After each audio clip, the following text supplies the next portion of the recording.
Hi, everybody, and welcome to the lounge. It's a wonderful Friday evening, and we are getting into that Halloween season.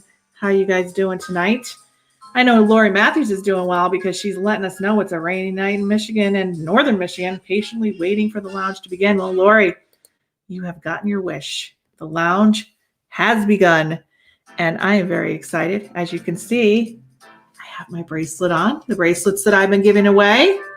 Let me just tell you guys, once Elise comes on, she's already claimed her bracelet, so it's off the table. But we have a show for you tonight that is going to be very interesting. I just don't even want to go into all the energies of the week because I'm having song lyrics in my head. I'm having movie lyrics in my head. I have some of my favorite people on the show tonight. We are going to be talking to this Snowboard George. I mean, wait till you meet Snowboard George. He's amazing. We're going to be talking about near-death experiences. We are going back in time because it's Mercury retrograde. So we are all nostalgic, thinking about the past, thinking about our friends from the past, thinking about our memories. And we got lovely musical artist Judy, who is going to bring us back into that past with her lovely sound. And we are going to go back in time. We are going to transcend galaxies. We're going to go to the other side and back. It's going to be an amazing, amazing night. Hi, everybody. Just want to say hi to Beth Ann, Bonnie, Chiara, Beth Ann again. She loves the bracelets. I know we're going to be talking about these and giving them away tonight. Paul's here. Hi, Paul. Nice to see you. And without further ado, I'm going to bring on my co-host, Elise, medium, extraordinaire, Sadilaro. How are you? Hey, everybody. Hey, Marisa. How are you? I know. I made it a bracelet today, and I felt like I told you, I don't make them for people. I make them and then I know who they're for, right? Right. Mm-hmm. So Elise has claimed her bracelet. Now, you guys are like thinking, there's some men on here. Good job. How you doing, Michael and Jeff? I also made men's bracelets that I am going to deliver. I will show up at your porch. I will surprise you. You will get a message and you will get a bracelet. Now, how do you get one of these? You got to be a fan on all of the social media and I'll put those in the comments. You got to go on my Instagram, my YouTube. I'll put all those in, but we'll talk about the bracelets later. I just want to tease the bracelets real quick. Here they all are. This one is one of the men's bracelets. It's pretty rad, pretty savvy. I got another men's bracelet here. Yep. I made these all by hand. And now, how long does it take you to make them? Like one? Well, I have to I don't know, with maybe 20 minutes, half an hour. I don't know. That's it? Maybe even less. You know what I mean? But let me tell you, Lisa Lewis, she had a bracelet. She got a bracelet. I showed up at her house, shocked her, showed up. She won the bracelet. She put it on and it happened. I gave a guy another bracelet. He put it on. He's been getting jobs ever since. People calling him for jobs where he had a lull in his job. It's energy infused and provides different energy for each bracelet, which I'll go over. So I know I made a lot of bracelets. Today was the day I actually made all of these today, except for this one I made the other day. And this lonely one, this is the starter bracelet, which nobody has claimed yet because the wrist is too small. But we have all different wrist sizes that we're going to talk about. So looks like Stitch Berganza is claiming the pink one. Yeah. Did you see me show up at Lisa's house? Did you watch that video, Elise? Yes, I did. Yeah. I was overwhelmed because she was so excited, and it was like the energy. I felt the energy watching the video. So yeah, I thought it was great. You know. Yeah. This is a new thing that's happening. I'm just showing up at your house. I'm bringing a bracelet, and you're getting a message, and you're getting a visit from me in the pandemic. I mean, how much better could it be, right? But you got to be a fan. You got to be a loyal fan. This isn't for people that just want the bracelets because they have special powers, right, Elise? Special They do. powers. All right. So without further ado, there's so many things we have to do tonight that I'm not going to get into the BS in. It's time for me to bring on our first guest. And I'm just so excited about this. We have had a lot of live musicians, okay, over the weeks. This is something totally different. Her name is Judy. Let me talk to you about Judy for a minute. And I hope I say these words correctly, but I'm going to try. Reminiscent of the great chanteuses, I hope I said that correctly, of the past, right here in the present. Judy is a vintage-voiced chanteuse who sings salvaged sweet jazz, sourced from a time when the dance floor was the ultimate social platform and the prospect of romance was just a foxtrot, Charleston, or Lindy Hop away. This is interesting. Okay, she's going to bring us back in time. Anybody that comes on the lounge transports us into another dimension, and that's exactly what's going to happen tonight. An old soul with notable nostalgic leanings, Judy's voice exudes the romance of an old Hollywood picture. You know, like the sepia pictures, we're bringing that back. She transports audiences through song as she evokes the old school thrush who sings. What do you think? I'm ready. You're ready? I'm ready to bring Judy on. Judy, I hope we introduce you. Hey, Judy. Hi, nice to be with you. How you doing? How are you doing today? I'm doing great. I'm very excited to be here.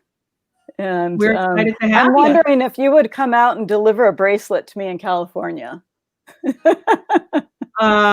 Well, I'm kind of on a local pickup. I'm on a local drive right now, and that's all over the other country in another time zone. So I don't know how I can make that happen for you, but I could definitely, you know, we can. Whoever, like I said, I will send it dream, out. Can't she?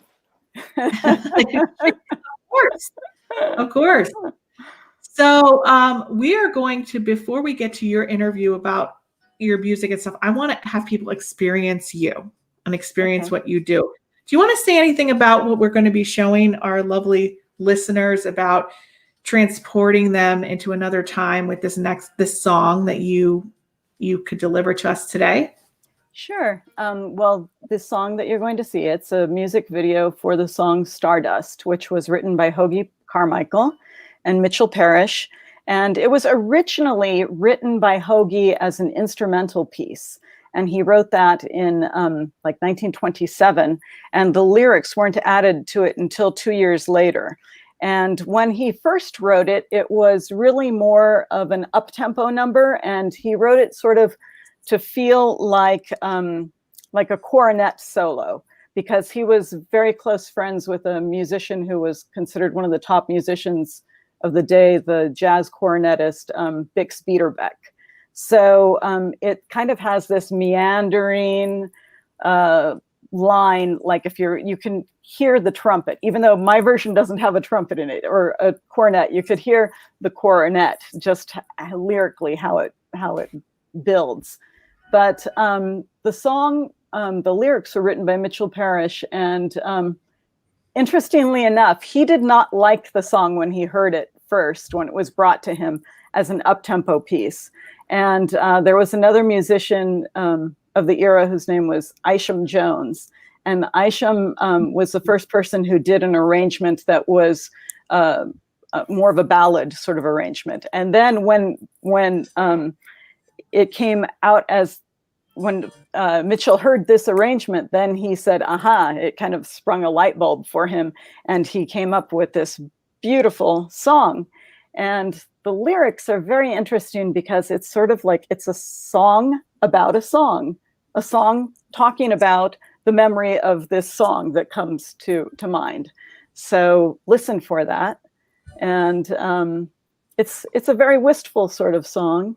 And I think it's important for people to have those type of songs that they can land on in times when they're moving through certain emotions, because it lets them know that they're not alone, and it lets them know that they can always connect to the energy and the love and the hope from the people in the past. So awesome. Thank you. I mean, I'm looking at you right now and I'm feeling like I'm in the past, but yet you have the technology that you embody that. And I see an animal behind you. Is that a cat or dog?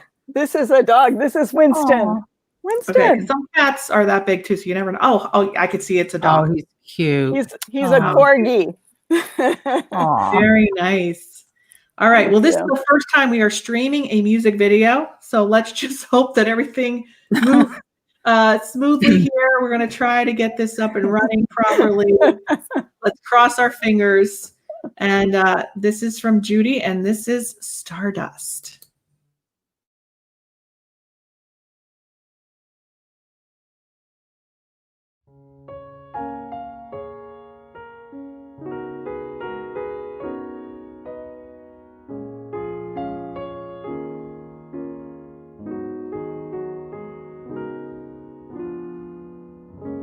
And now the purple dusk of twilight time steals across the meadows of my heart.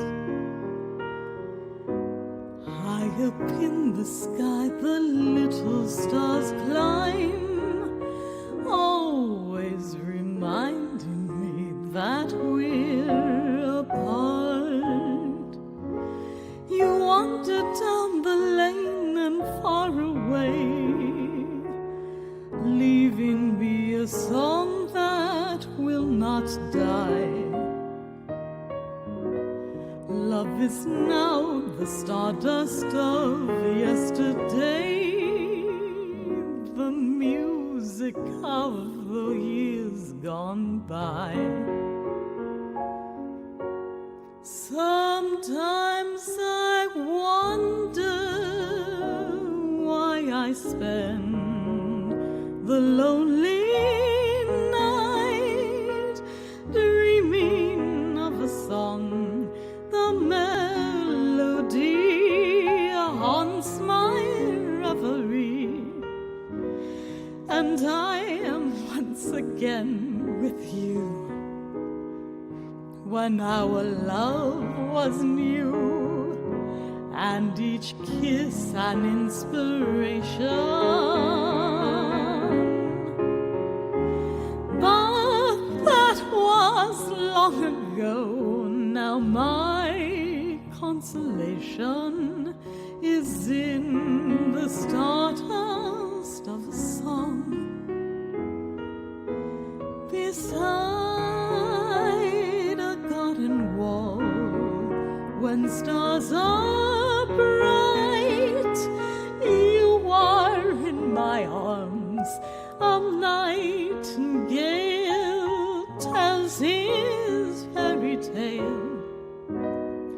of paradise where roses grew. Though I dream in vain,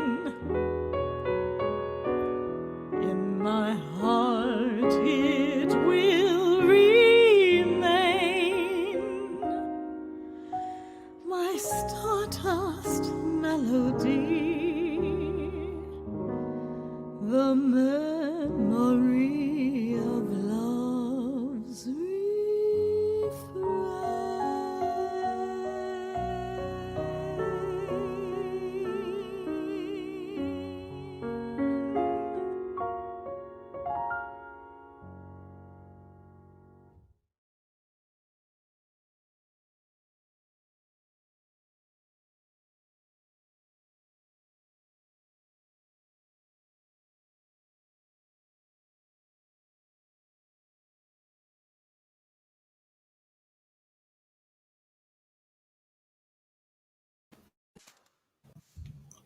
Hey, everybody. That was awesome. Thank you so Hi. much.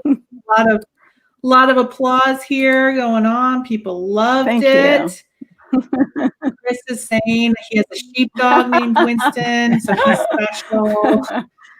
He's great.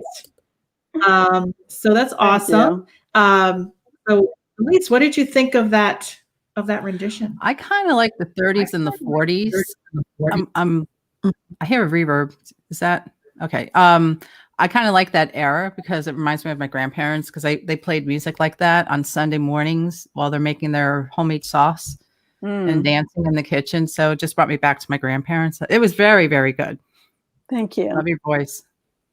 Yes. We made it through. It worked. Awesome. Well, I just want to do a little bit of an interview with you, if that's okay, Judy. Absolutely. And, I know you told me when we talked, you had a story about transporting to other dimensions and the sun and the moon and the stars, and a story about your father. Would you like to tell us about how you're connected to that other side? Sure. So the story that I told you, I'll give you a little bit of background. My father was a tuna fisherman who was he was basically recruited by the U.S. and given a green card, an agricultural green card during World War II, because there were so much rationing of food, and they really liked the idea of having fish that it wasn't like livestock that had to be fed. They wanted to keep the food crops going to the soldiers, and so the tuna fishermen were very instrumental at that time. So this is an era where it's pre-GPS and it's pre-radar. Radar was sort of in its nascence and being used just for military purposes. And so my dad was the navigator on the ship, and he navigated the old school way, with a sextant and with navigational telescope. And so he would be up in the crow's nest looking at the stars, and it was a lifelong love of his. By the time, I'm the youngest of 5 children, and there's a significant difference between the age of my brothers and myself. I'm almost like a second family for my parents. So anyhow, by the time I was growing up, my dad was no longer a fisherman, and he had gone on to become an electrical contractor. And so he was always lighting things up, right? So when my father passed away, the next day, there was a lunar eclipse. And so it was just my mother and one of my brothers and my cousin, and we said, let's go outside and see if we can see the eclipse in honor of my dad. So we went outside and we looked up, and it was overcast. It was cloudy, and we couldn't, you could see little bits and pieces of the sky, but not everything. It was kind of overcast like that. And so my cousin said, aloud, she said, come on, Uncle Gus, clear the sky for us. And just at the second that she said, clear the sky for us, there was this shooting star that shot. It was like, I described it to you as being like a Steven Spielberg sort of shooting star. It went from one end of the sky to the other. And we all just stood there and we screamed and we jumped up and down. And it was just the affirmation that we knew that he was with us in that moment. So it was a truly beautiful moment and very positive and inspiring. And so I thought that was something that your listeners could, lasso that star, that energy. Yeah. Awesome. Well, we appreciate you coming on and your song and transporting us and everything else. And I don't know if you wanted to ask Elise a question about your life, or you feel like you want to get a little reading, or you would like to talk a little bit more about your life and yourself. Well, before I forget, because I will kick myself afterwards if I don't say it, I just have to give a shout out for that music video, which I co-produced with my husband, Paul Hemstreet, and he did a beautiful job editing it. And so I want to give a shout out to him and say thank you.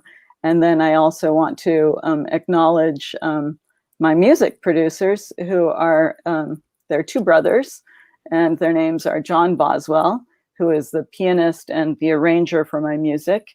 And his brother is David Boswell, who is the music engineer, the sound engineer, and does all the recording and mixing and mastering wizardry. And he also plays the guitar on my other songs. So when you go to my website, then you can go and hear the other songs there. But I would be remiss if I did not acknowledge them. So that's awesome. And Paul is on here watching. If you see me, he says hello. There he is.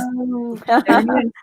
Yeah. So he did a lot of great work on your video, and he did a wonderful job with all of his producing, and he helped us get the stream going today. So we appreciate He's my AV monitor.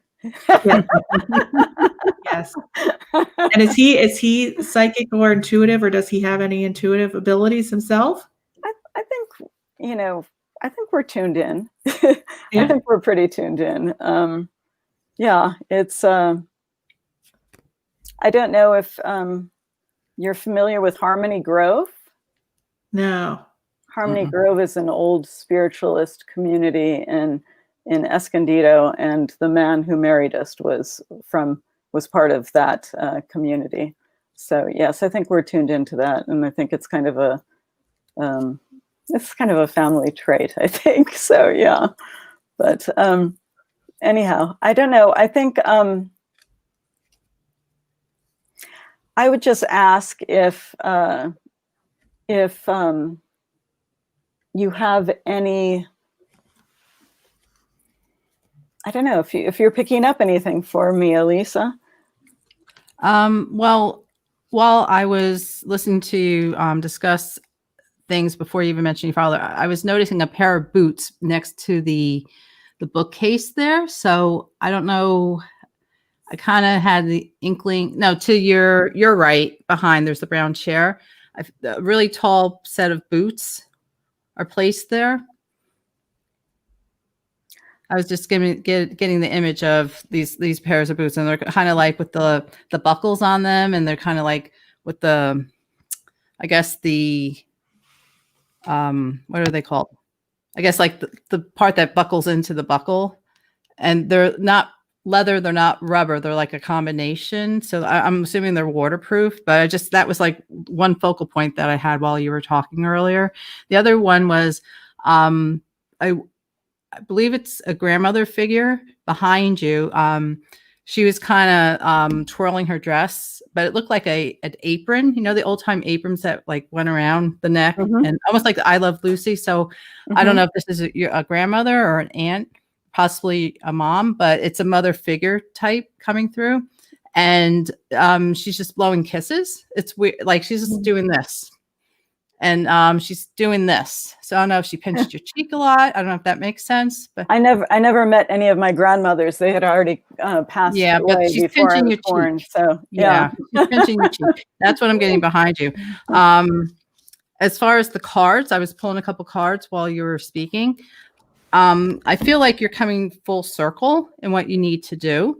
The Three of Swords is just showing all the energies coming together, your mind, your emotions, and your physical self too, because you have to be in sync with yourself in order to get to the point where you need to be. And I feel like there's a father figure coming through behind you, backing you up on this card. I do see, it's the way I read, it's not literal. They come up 3D, and there are different images that pop up when I'm reading. It's an image of a fetus. Now, I'm not saying there's a pregnancy coming aboard, but this is like a new life, a new beginning for you. Mm-hmm. And it's going to be supported by your father. There's a male figure behind you supporting you. Did he have a hat? Did he like wearing, the old time 50 hats? I don't know what they're called. Fedoras? Fedoras? Is it a fedora? Kind of Or like dented at the Panama top. hat, something like that. Something like that. Yeah. Yeah. He's wearing that type of hat.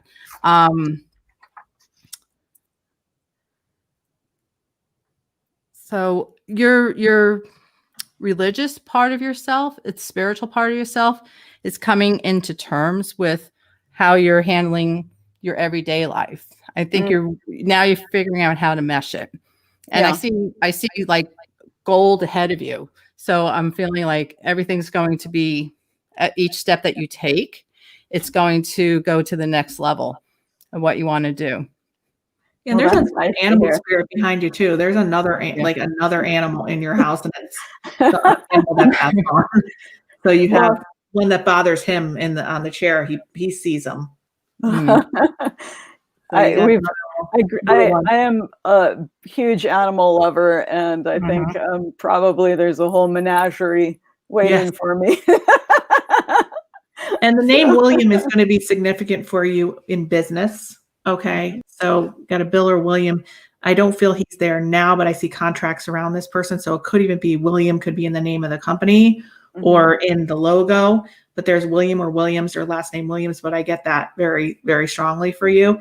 There's still something holding you back a little bit from achieving like really where you want to go. It's an emotional hold, and there's still some sadness, some grief that's within your heart, and it just has to be let go. And it's connected to about a 3-year period of your life where things were a little bit rocky, mostly not with relationships, mostly internally. So I do feel that, that has to be let go. There's some sort of hold with some emotion there, but I feel like in the next year, you're going to be working through that. Well, thank you. I hope we helped you. Well, I think it's very insightful. I always enjoy getting readings and seeing what resonates. And just something to share with people right now about the music is that I feel like music is so healing, and it just carries so much energy, and it's a way of it's like a snapshot from the past. And the thing I find really encouraging about this music that I sing, I mainly sing music from like the 1920s to like the 1940s, and to me the thing that is so amazing about it is that it really captures the resiliency of the people from that period of time. Because this music, even though what you heard was a wistful sort of tune, my other songs are very jaunty and up-tempo and happy. And they were written during a period of time that just followed World War I, the great influenza pandemic of 1918, 1919. And just during the Depression and before World War II. So, basically, if you were walking around at that period of time and you had lived through those events, you were really a survivor. And, you could have, there's the whole talk about the 1920s. You have the people who are the lost generation. And I think they were the lost generation because they had endured so much, emotional hardship and loss that they couldn't handle it. But then you had other people who were resilient and who were just like the artists were creating this type of music that was just so healing and bringing people, giving them an emotional foot up to encourage them to move on. So when I sing this music, I don't sing it in the style. Excuse me, my phrasing is in the style of the era, but the arrangements are far more modern. They're a little bit faster and a little bit, the tempo change is a little bit different and the arrangements are more for the modern ear. But my goal in presenting this music is to give people some joy and optimism and bring light to people. So I hope that comes across. And I'd love it if your listeners would go to my website, which is jeudi.biz, jeudi.biz, and you can subscribe there.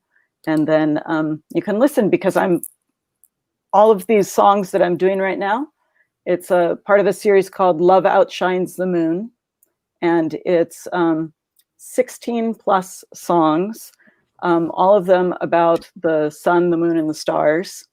And I'm releasing them every full moon. Although this month, I'm not releasing a song on the blue moon. I'm giving myself a little gap there because the full moon is on Halloween, and people are going to be busy anyhow. Well, thank you so much, Judy. We really appreciate you coming. And there's people on the feed, specifically Chris McCabe. Today's crazy energy world inspire you to sing with such joy. He says, are there any other music videos I can watch? And your husband is putting it on here. If they're interested, you just go on YouTube and go to Judy's YouTube, which I have here. Judy Cornejo Breeley. I don't think I pronounced that right. You did it just a little slow. Cornejo Breeley, but that's it. Yeah. Great. Well, thank you so much, ladies. Thank you, thank Judy. you for inviting me. Love the performance. Thank you. Have a great rest of your day. And thanks so much for coming on. You too. I'm going to hang out here and watch. Okay. Sounds good. All right. So Elise, everybody loved that. You know what I mean? But they have no idea what's coming next. Okay. First of all, these bracelets are going to be coming. Okay. These bracelets are going to be coming. I'm dropping them off at your house. That's first of all. So if you want, you need to become a subscriber. They're not for sale. You can't buy them. They're made by me. They have energy in them, which means that each one is different. Like this one is for empowerment, your solar plexus chakra, your intuition. Somebody loves the fall. I have a nice fall with nice cranberry colors. That's nice. This is for your root chakra. Okay. This is if you feel too slow, too grounded, sexual energy, you need to get yourself revved up. This is the bracelet to go. You got to have, I would say, this is around a 6-inch wrist. All right. I got men's bracelets here. This is for someone who needs, this is one of my favorite ones, this men's bracelet. You can't really see it that well. But this one is for a man who needs a little more, he wants a little more confidence in his life, wants to tune into his intuition, and he wants to feel cool. He wants to feel calm, wants to feel collected, and he wants to go far. This is man's intuition right here. I have a sporty man's bracelet right here.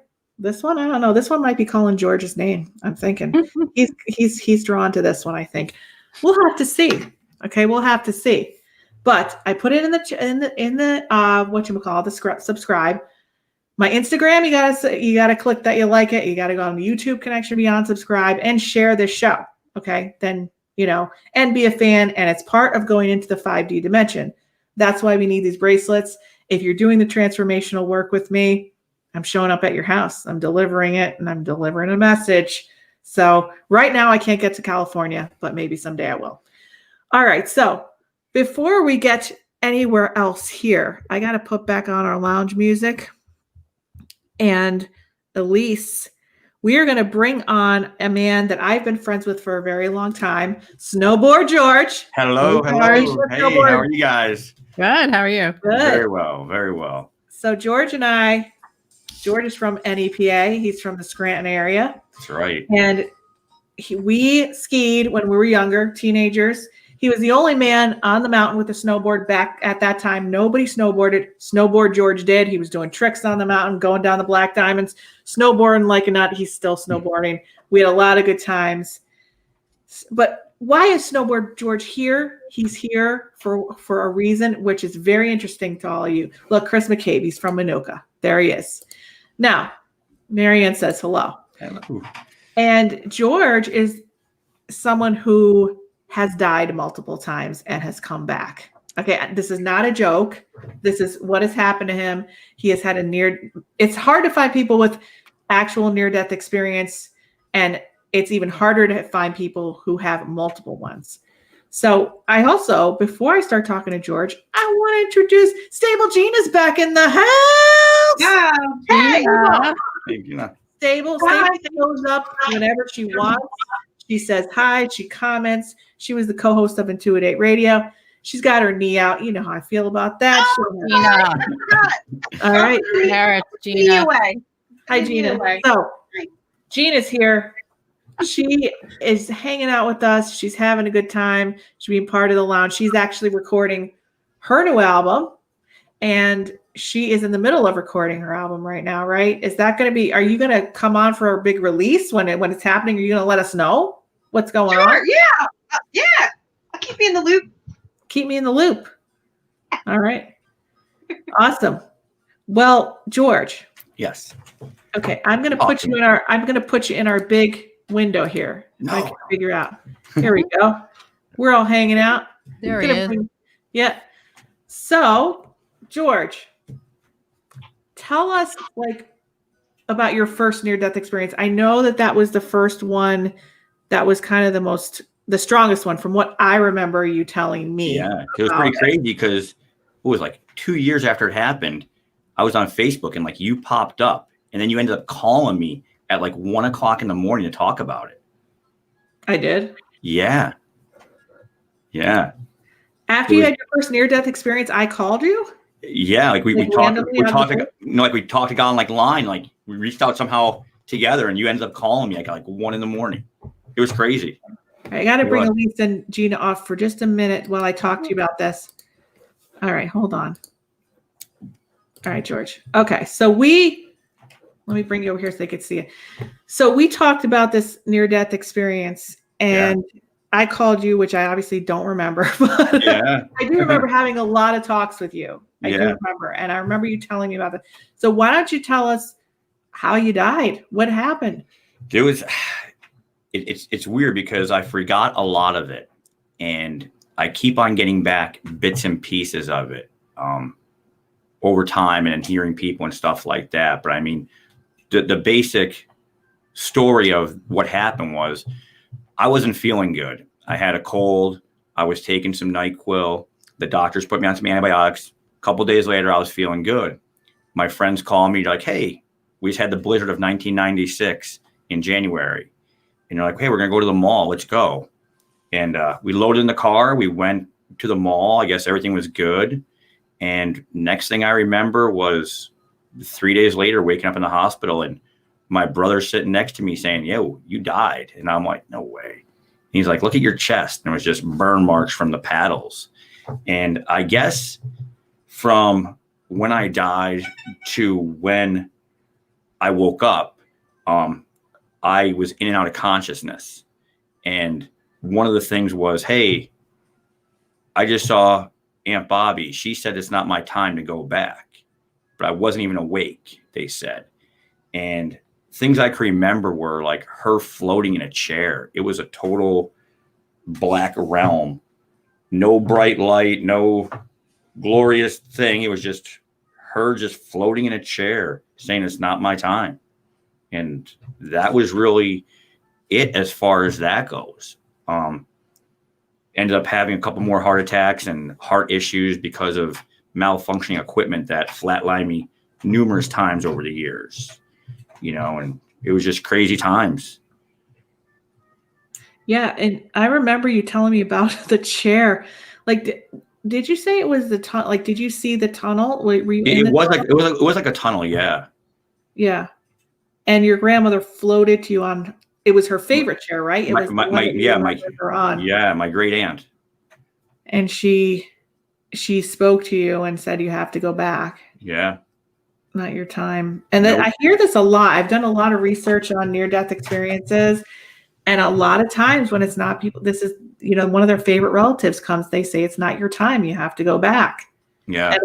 Was there a part of you though, when I read about the near-death experiences, there's always a part of that person when they get a sense of that peace and joy and that calmness in that black hole, like with the tunnel, they say they don't want to go back, and it's almost like the relatives have to like force them to go back. Did you have a sense that you wanted to stay? I don't know. I mean, like I always had like a fear of death prior to that. I was always scared, panic attacks, everything. And I don't know, like it was definitely peaceful, you know, but I mean, as far as like not wanting to go back, I don't know. It was just weird. Like I could still see her just chilling there in that chair, and it was just like it faded in, we talked, and then it just faded out. And that was it. But no real, you know, fighting it to like not go back and stuff like that.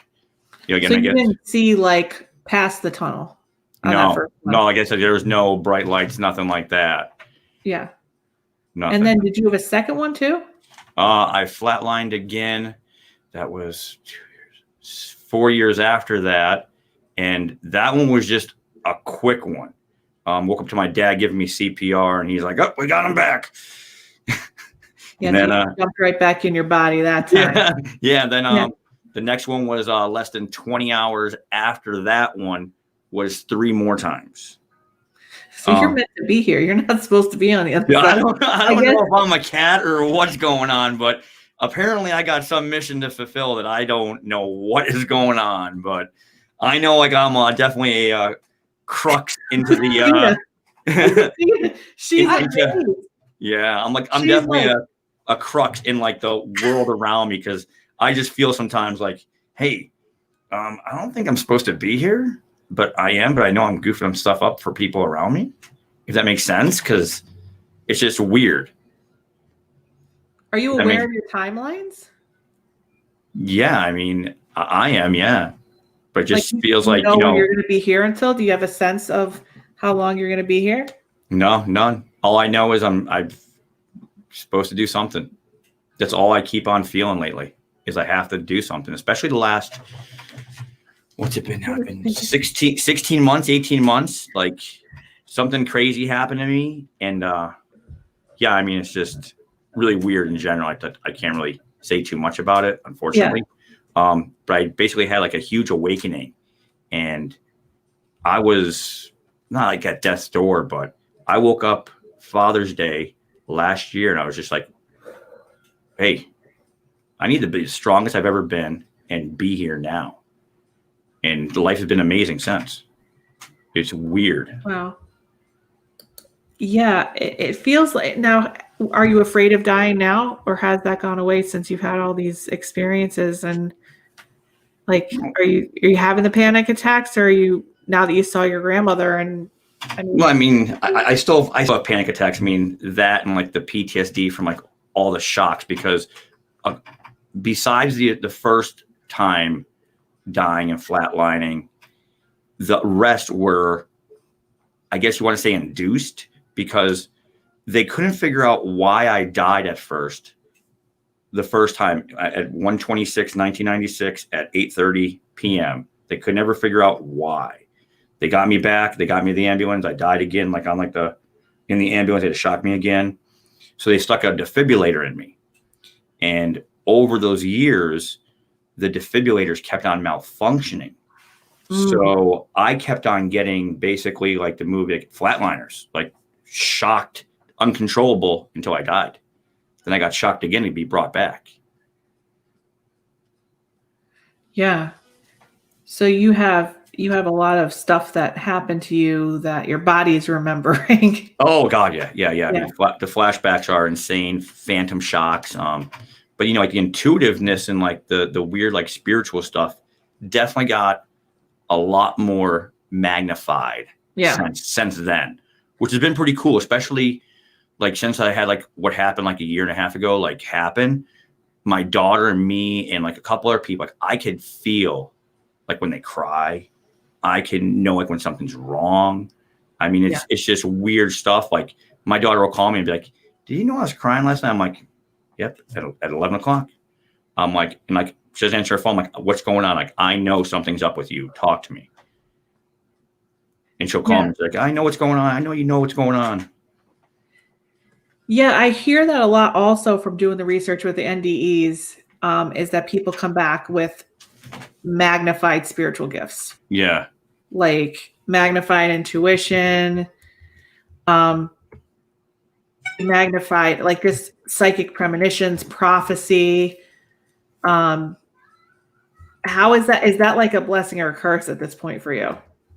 No, I think it's a blessing. I mean, anytime you have the ability to connect with someone who's not directly next to you is definitely pretty neat, and they know that you're in touch with them and that you have that connection to help them, or maybe they know that, hey, he feels like what I'm going through, so he helps me more. And it's been nice, especially being, a single dad, and she feels that way and I can connect with her. She turns to me a lot more now. And it's nice to know that I have that connection on top of everything else, which is really nice. It's hard when she's hurting though, because you're feeling the pain, and as a parent, you feel helpless. Oh, it's crazy. It's beyond crazy when that happens. It just drives me nuts and it's draining. And then I got to lay down or walk by some water and just relax in the woods. Relax in the woods. Yeah. Are you still snowboarding? Haven't missed a year since at all. I think it's been. Why haven't you been calling me up to go? What's up with that? Sorry. Last time you want a bracelet, you're taking me snowboarding this year. Let's go. We'll go. Yeah. We'll go. Yeah. Definitely. So I love snowboarding. That was like my thing to escape everything. That was my escape back then. Yeah. To have fun, just let the world pass me by and no fears, no nothing. Just go. So what would you say of people that have lost people, that didn't come back, and that, they're missing people that have passed? Would you say that there's life after death? I'd say so. I mean, I don't know how long I was there in that realm with my great aunt, but I mean, apparently something was going on that wasn't on this plane. So yeah, me being scared of death, I don't think I'm scared of it as much because it was so quick and it's something you can't control in general. I mean, we have to live for today, and you can't stop. I can stop and worry, but all I'm doing is causing tension on my body and going crazy versus living. Right. I mean, you have no choice. You just pray for the best, and it is what it is. And it took me a long time to realize that. Yeah. And you say you're a single dad. We got a lot of ladies here. I mean, this is mostly a female audience. I mean, so has your dating life been impacted by this, with your abilities? Do you kind of sense what the person's like? Do you get feelings about them? Do you kind of like see? Well, I was with my kid's mom. Like we were together for 19 years. Wow. Yeah. So like it's been like about a year and a half now apart, and then the pandemic happened. So meeting people is pretty hard. Well, everybody say hi to George. George, you're my age, I'm assuming. In your 40s? Yeah, I think I'm a year older, I think. Okay. You're 43. I think I'm 44. No, I'm not 43 yet. Where are you? 42. I'm not saying I'm not 43. All right, you're 79 then, or 78. No, not saying. So that Italian skin, it keeps on moving. Listen, I know.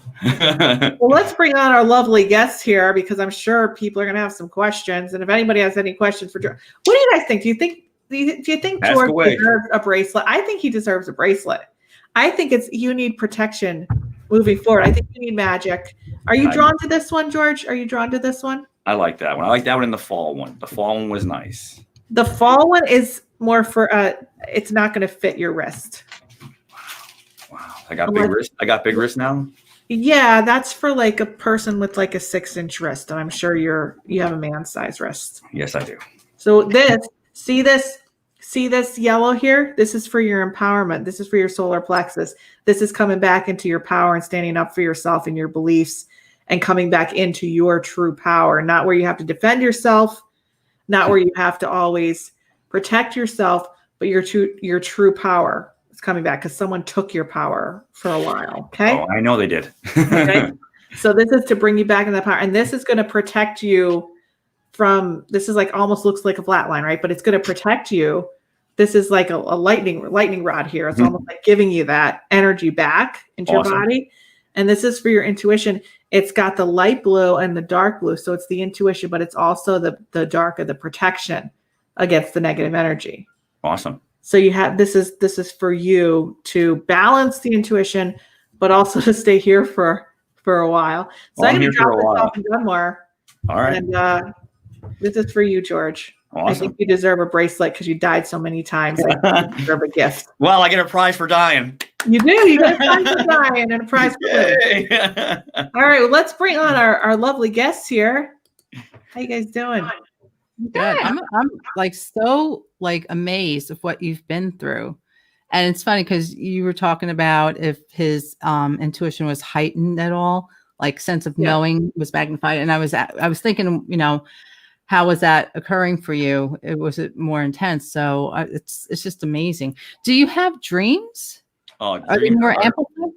Yeah, I mean, like my empathy part has definitely been crazy. I mean, I could see through BS and crazy things, even like over the phone, video, looking at a picture. I can come on and do readings for our guests then too. I can see it pretty good. Like I've just been trying to get like more in tune with it and stuff like that. But I mean, the connection like with my daughter's been like the biggest one. And I don't know why, but that's the one that, like I could feel like the farthest she's been so far is like I think it's like 110 miles, 115 miles, and like I knew what was going on. So that was pretty cool. Yeah. Just amazed. Crazy. Yeah. I think George needs a lady friend. What do you think? I think so too, but I think if his senses are so heightened, he's going to be able to nail figure out who's who and like kick him to the side. You don't think he can? No, because I think he's going to be picking up on their emotions, his emotions. He's not going to be able to separate and then there's going to be chemicals, the love chemicals. All those chemicals, right? And then stuff from his past. He's got a lot going on. We got to keep him grounded. We got to keep a bracelet on him. We got to keep him in the electrical current, which is what this is. Mm-hmm. So why don't we pick a few cards for George? See what he's coming up. Well, I was thinking as he was cards for George. Yeah. Well, as he was speaking, I drew some cards when he was speaking. Okay. So, how many times did you die? Because I'm getting the 8 of Swords. See, here we go. I got to think. There's literally. Well, it's just it's the number 8's coming up, and it looks like it's like blocking you from advancing and like going to heaven in the card, and just meaning that it wasn't your time. They're kind of like pushing you back. The other thing is, I feel like you have that veil that lifts between here and going over the other side, and I think that has to do with your heightened sensibilities, the dreams, the sense of knowing, and you can't really ground yourself. It's so funny because we were just talking about you're not grounding yourself, so it's not a thing that you don't accept, but you're trying to figure out how to accept it. Because it's so huge for you. The next card is the 5 of Wands. You got this battle going on, especially since the divorce is so fresh. Well, I was never married, thank God. But okay, well, the separation. Yeah, but it's like this: do I really want to get involved with somebody? Should I? I don't want to get in that same situation again. Don't overthink it, because when you think, you cause more problems for yourself. So don't overthink it. Now I'm getting the Wheel of Fortune. For me, I feel there's a promotion coming up in your job. I feel like you're going to advance with your job. And are you technically inclined? Because I feel like there's a lot with machinery, computers, machinery in that aspect. Okay. Does that make sense? A little bit. Okay. Because I feel like there's either technology you need to learn for this advancement at your job. Then also, let's see. I feel like your former partner is going to start coming around a little bit more for some reason. I don't know if it has to do with your children, but I feel like it just feels like she's coming to you to help her figure out what's going on with her. So I don't know what kind of ending it was when you guys split up. Wasn't good. Okay. Wasn't good. I think she's regretting. I feel a lot of regret on her side, if that makes sense. Well, it does. I'm sorry? I said it does. It does. Yeah. It sucks, but yeah. Yeah. I mean, listen, but don't get too close because she's the peacock here. I don't know if you can see that, George. She's the peacock and you're guarding yourself. And for some reason, I think it has to do with money. So just guard yourself. So, George is laughing. I'm assuming. I know. Are you having digestive issues? No. Am I? Yes. Oh, yeah. Yes. What gave you that idea? Because the hair looks like an intestine. I don't have any hair. No, on the card. Look at this. Focus, George. Focus on the card. Okay. Elise, put it down. Put it down. I got to be a wise guy. Yeah, I actually, from all the shocks and defibrillations, I actually have they finally found I have some spurs on my back and then tons of scar tissue. Now I have a hernia up here and I don't eat a lot, don't do much. Eat, drink, sleep. All limited. This is going to help you, George.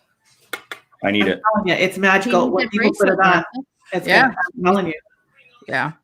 I put my energy into this for you, George. Yes. And I'm feeling you're having some nerve ending issues or like spasms in one of the arms. Does that make sense? Yes. My whole right side has just been. Yep. Yeah, it's been crazy. Yeah, because right here in the card it's telling me like inflamed nerve endings, neurons, whatever you want to call them. Okay. And you see the yellow and the red? That's all inflammation. Yeah, it's definitely been kicking in pretty good. Yeah. So that's all I got. That's all I got. That was awesome. I like it. Cool. Okay, so if anybody wants to read it with Elise, here's her information. She's available. She's ready, willing, and able to take your call. So I pulled the four of cups, which tells me, because I was wondering, I was like, who's this lady coming into George's life one day, And I get the four of cups, and to me that just tells me when you're just about to give up, that last cup of hope is going to be presented to you, and it's gonna rock your world. So boom. Yeah, It worked. and I feel George, like this is going to be somebody you already know. Okay, I don't feel like this is my kid's mom coming back. No. Mm-mm. The person that I feel is good for you and that's coming for you is she's a petite little thing too. I see her in my mind. She's not a big bone girl. Not like she's not like the Italian with the Italian Italians like us. She's a very, very small bone, but I feel like you might know of her already, or you might have friends who are like related to her, but I feel she's in the area. Like I feel she's in like Dunmore or Trooper, somewhere around there. But I do feel like you may have gone to school with some of her relatives. I mean, it's like a very small world that I'm getting like this person coming in. And I almost feel like you guys are connecting due to some like random occurrence or like event where you're like, oh yeah, do you know so-and-so? You know how you meet somebody and it's like kind of and like, oh yeah, oh you're George, oh yeah, like my brother went to high school, and you guys are kind of like chatting. I feel she has a dog that she walks a lot, so she could be like walking the dog a lot by your house. And then I see snowblowers, which is kind of interesting. Snowblowers, snow plows. What is this for you? No, that's such a meet cute. I can see the meet cute already. A what? Like George is going to be snowboarding. He's going to be on the hill or whatever, and then maybe an employee or something is going to be like maintaining. It's meet cute. Oh, you know what? Thank you for putting that together for me. Let's write the movie. I did not put that together. But George, because snow, like I keep seeing all this snow blowing everywhere, so that I'm not putting it together that it could be on the mountain. But Gina did. There you go. Do you know anyone that owns a snowplow business in Dunmore that actually like drives their truck around and plows people's yards? Lots of people. That's half of Dunmore. Okay, this is not like a company. This is like a NEPA. Everybody's got a landscape business up here.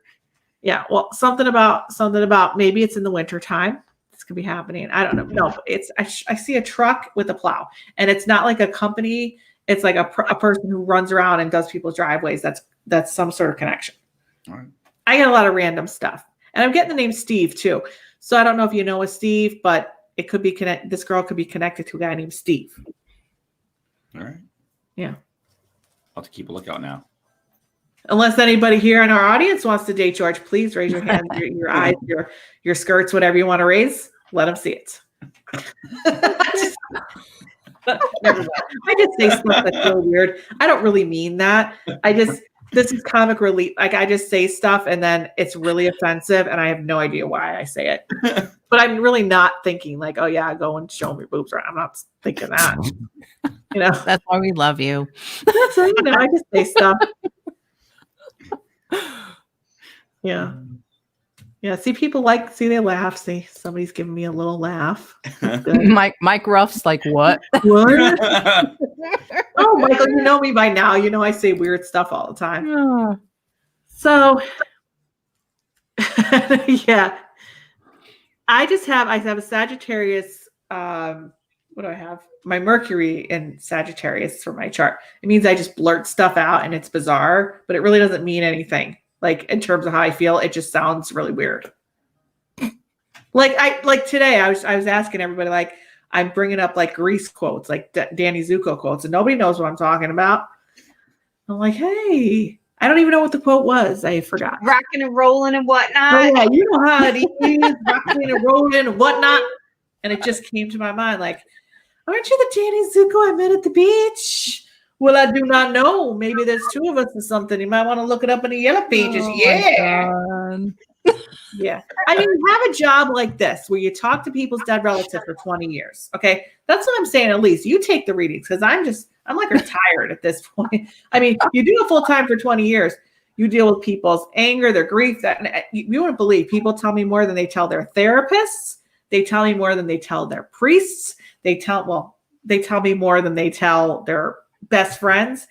You wouldn't believe the stuff I hear, that I have to look at people and be like, okay, all right, let's work with that. How do we get around that?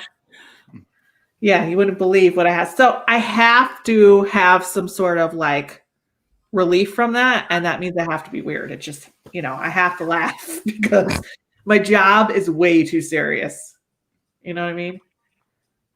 So George, I have to tell George, hey, ladies, do what you need to do. And then, stuff I was saying to the seductress last week. Oh my God. I mean, she was probably ready to kill me. She handled it well. Yeah, she did. She just with a smile. She didn't say a word. Yeah, she knows. She knows my humor by now. It doesn't make any sense. Michael Ruff of South Jersey smiles. He's smiling. He says weird is awesome. We know Michael Ruff. He's been. You remember Michael Ruff, Gina, from South Jersey Smiles? We had we said that commercial every week. He was the holistic dentist. That's right. He isn't anymore. Okay. SouthJerseySmiles.com. Oh, different. Okay, gotcha. That's him. South Jersey Smiles. Yeah. So George, what are you thinking right now? What's going through your mind? I don't know. A little bit of everything. I'm just processing like all this stuff, looking at like I see me glancing off like over here. I'm looking at my last time I got my cards read a couple months ago actually, and seeing if there was a couple things in there so that we're almost in line too. All right, George. Well, I'll be seeing you soon, brother. Definitely. Can't wait. You got to send me your address. Drop this off in your It's if you don't remember where I live, then you can't come. I do know where. I do know where you live. Then it's the same place. And it used to have like don't you put like banners out there on your railing? We used to. My mom does. Yeah. Yeah. Yeah. Yeah. I think it's the same house, unless I'm imagining things, and it's not your house. You're not imagining. It's the house. It's a corner house, right? One in from the corner. I don't know. I'm thinking I don't know. It's on the main street there and Right off the main street. Greenridge Street, right? Off it. Yep. Yeah. Well, I don't know. If I don't find it, you'll find the bracelet. Just turn off the street and just start yelling my name. Somebody will point you in the right way. All right. Well, Denine's busted on you a little bit. She's saying he's checking for any ladies raising their hands. What are you looking for in a woman, George? What's your list? What's your So how do you want to go? Give me five. I got to drink some more soda. Coca-Cola. I love Coca-Cola. I get addicted to that. I can't drink it too much because I actually have like a change of personality. It's the made in Mexico one. It's the best one. Oh yeah, exactly. The real sugar. Yeah, exactly. Got to get it. That's the only Coca-Cola. At this point in your life, you died like 5 times. You went through crazy relationship for 19 years. You're only in your 40s. You're a single dad. What are you looking for? Like, what have you learned over the years? Like, what are you looking for now in a relationship that maybe 15 years ago you would have thought different? What are you looking for now? Give us the five major things that you're looking for. I don't even know. I got to think about that. That's a tough question. It honestly is. I mean, I don't know. I mean, I always thought like having someone that you were able to connect with things you did was important, and it still seems that way, but it's not. It's just communication. Communication's got to be the biggest thing. Without that, you don't have anything. So if somebody can't talk about what's going on with somebody that they like or don't like, it's not going to work in general. You could have everything else, but if you can't talk about good days and bad days and what's going on inside your head, then you've got nothing. So if you can't communicate, get away. That's probably the biggest thing. Something I need to listen to. Everybody else just looks at a book and everybody anymore just, browses by the outside. It's a bookstore. Just look at the cover and, swipe left, swipe right, thumbs up, thumbs down. Nobody wants to know the story. They don't care. Shallow. Exactly. Yeah. How do you get a sense? I can't get a sense of someone's energy from, well, maybe I could get a sense of someone's energy from a photo, but you have to meet people in person. You have to get a sense of their energy in person. It's hard to tell whether you like somebody by just a photo. Yeah. Most of the time, they don't even look like that anyway. You know what I mean? No, not anymore. Everybody's fake as heck. It's tough, and you can't go out anymore because where are you supposed to go? Yeah. Well, George, if I had a dream for you in life, it would be for you to be happy because you're a great guy. One day I'll be happy. One day. Right now, the kids are happy. That's all that matters. Yeah. So you're happy that your kids are happy, right? Beyond that, that's it. Yeah. Yeah. That's the job of a parent. It's make sure they're happy. Don't worry about me. It's them. It's their time. How old are your children? 15 and 12. Okay. Oh, people are weighing in. Communication. Joanne's agreeing with you. Is key. Spiritual and intelligently compatible is the key. Dr. Michael Ruff, the doctor has arrived. He's going to give his prescription. Trust, authenticity, transparency, and acceptance. He thought about this for a real long time. I've seen Michael through it all. Yeah. So Michael is right where it's at. Yeah. So great. Well, I appreciate you coming on, George. I know it was last minute. Most of the things that happen on the show are last minute. That's I always say the lounge is a show that books itself. And here we are, and we just happened to connect randomly, and now next thing you know, you're on the show. Awesome. So thank you. Thank you for having me. It was very nice meeting everybody. It was very nice meeting you. All right. I'm going to be dropping off this bracelet. So you got to send me your address. I told you have to find it. I don't know if I could find it. Dude, come on, you're psychic. I don't think I could find houses. You could do it. Through houses, but I don't know if I can find your house. You could do it. Okay. I got faith in you. All right. Well, do you still have a red car? No. What color car do you have now? White. What kind of white car? Volkswagen. Okay, so I'll just go look for that. That'll make it easier. That should narrow it down to a couple thousand. Okay, what color is your house? White? Of course. You already told us the street. It's a paved street with a couple houses on it. We're off the main road. Oh no, I'm gonna make her work for this one. Do you have like a political sign or a hairdresser sign on your? Do you have a hairdresser sign? Very good. It's on the corner next to the hairdresser. Oh, there you Okay, are. I just saw a hairdresser in my mind. Yep. She's right next door. On the So wait, corner. that's not your house then. No. I'm right next door to the hairdresser, though. Right next door. And she's on the corner. Okay. There's banners, political banners. No political banners. No. Okay, but hairdresser banners. Yep. On her house, yes. I'm right And do next you door. have a walking lawnmower or a tractor? I got like 10 feet of grass. I got a walking one. Okay, good.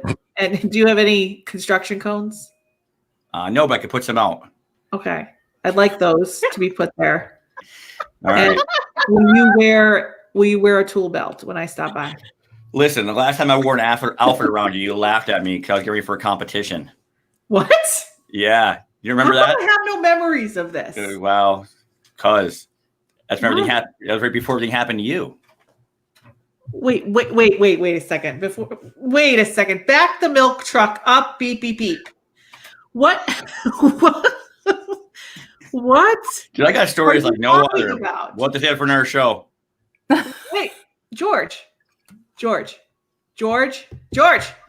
breaking up. What kind of outfit? What kind of outfit? You were making fun of my outfit because what I had like on like stretch pants and like shorts over it. And you and like one of your friends, what friend was that? Oh my gosh. You had me stop over your house with somebody. And I had a contest. I had to get in the car by like 4 a.m. And you guys were like, what's up with your outfit? Yeah. This was back in like 93.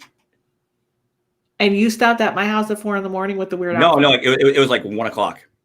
You're like In the afternoon? No, in the morning. Okay. Like after midnight. Was I a teenager at the time? Yeah. And how was I out at 1 o'clock in the morning? Did I sneak out of the house? Probably. And it was me and a friend, and we looked at your outfit and laughed and went back in the house. No, we all went for a car ride. Where did we go? I think we went to the end of the boulevard and back around. No, not the hairdressers. No, the end of the boulevard and back. So we just went down the road, drove back around, and you dropped me off in the weird outfit. Yeah. Okay. Somebody's got to. Right. Okay. I'm a weirdo in general. You know that.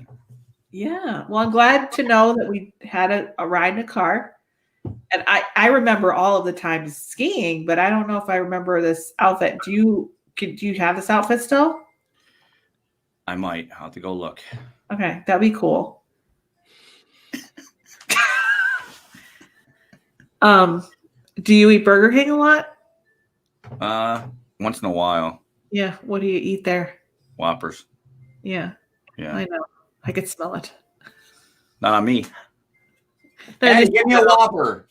You know, for my kid to get me one out of the refrigerator now. Yeah. I could smell it in my mind. Yeah, I really don't. The kids do, not me though. I don't like fast food. Okay. I'm working on losing weight, so no. Okay. I just smell the Whopper in my mind. I was thinking it might be you. No. I just threw away a whole bunch of coupons for Burger King right before the show, Marissa. Do we have any Whoppers in the refrigerator? See, there's a Whopper in there. Give me a Whopper. Do you have it? Come on, quick. See? If not, it's in the air refrigerator. It's in there. Go down the air and go. It's old. Come on. I got faith in you. Come on, hurry up. We're testing you. Quick. Run. She's checking Where's the the back. running? She's going down the game room refrigerator. I Is there a guarantee it. Whopper down there? I guarantee it. Come on, go downstairs. Go. Hurry up. Just a random Whopper in your house that I smell in my mind? Because I think because he got 2 of them today. And it's in the refrigerator for later. That's the result of doing this for 20 years. You smell Burger King in your head when you're talking to somebody. That's why the readings are going to Elise now. Blaming a Burger King. Your fault, George. It's not my fault. I'm not eating it. I'm not 14 anymore, 15. I can't be eating that stuff. Yeah, but the whole atmosphere is intensified on Marissa. So then she can't do what she does, and Now she's dwelling on her full Whopper. circle. I know, yeah. The Whopper in my outfit. Yeah, I My fault. obsess. I just You have were to wearing obsess leggings? over it. I was You were wearing wearing leggings. leggings, Marissa? I was. Hold on. Here comes somebody behind me. Come here. Where is it? You see it? You didn't see it. There's got to be one. I'm going to be back in 1 second. I guarantee there's one down there. She doesn't know where it is. Give me 2 seconds. Oh no. All right, Maine's coming so she can sign us all off. Okie dokie. I Yeah. mean, Love me some Maine. Yeah, she likes to Yeah. read people's names and tell them hello and sign off, and Mhm. you know, she's gonna be mad if I don't have her come on. So, She's so cute. all right, can you get in, or did I lock you out? All right, hold on, I'll be right there, Maine. All right, Elise. Yes. Gina, look for the Whopper for me, okay? Look for the Whopper. All I right. mean, My pants in this don't match, mostly because people don't look at me from the bottom, you know. it looks like it matches Yeah. from here. It's Oh fine. no, I just Yeah. Black top with navy bottoms. That's doable. Did you get it, George? George? Where's the Whopper? I want you to sign people off. You know what I mean? Difficult Like, thing. You send your daughter down to look for it. Let's see if Jeff Volpe is here. Jeff Volpe, I don't know if he's here. I know he No, was here. Jeff Volpe, not Volpe. I told you, I psychically saw a Whopper. I told Whopper in the car. you. There it is. I smelled it. This is Wait, is you're how. still online? Yeah, we're Yes. still online. Yeah. So I this is mean- George, Snowboard George. I knew him since I was Wait, little. can I try to say his name? Snowboard George. Wait, your name is Snowboard? Yep. Yeah. Oh my god. Yeah. It It's like, used to be Pez Head. Now it's Snowboard George. yeah. So do you want to talk to people and say, yeah, thanks for coming, and you say people's Thanks names? for coming, Beth and Tawabara. Beth Ann Taraba. There's thanks for coming, signing off, right? Yeah, that's Beth Ann. Yeah. Who else do you want to say goodbye to? Paula Hemprise. Paula and Bryce. I love how she Okay, says her Paula name. and Bryce. Thanks for coming. Can I have Pepper? Sure, yeah. Oh. Hey, Maine. Well, look, tell them we have all Hi, these Maine. bracelets to give away. Yeah. Yeah. That's so cool. Sign off. Tell them. And Give them a Nober. shout out. Ann Nober. Yeah. Yeah. Well, signing them off. Yeah. Sign them off. And Ken and what? No, it didn't pop up now. Mary Ann. Yeah. She said hi, cutie. Yeah. And shout out to Mary Ann and Joanne Gotso Yeah. You're gonna give her a shout out. and Kim Ariana Spencer Yeah.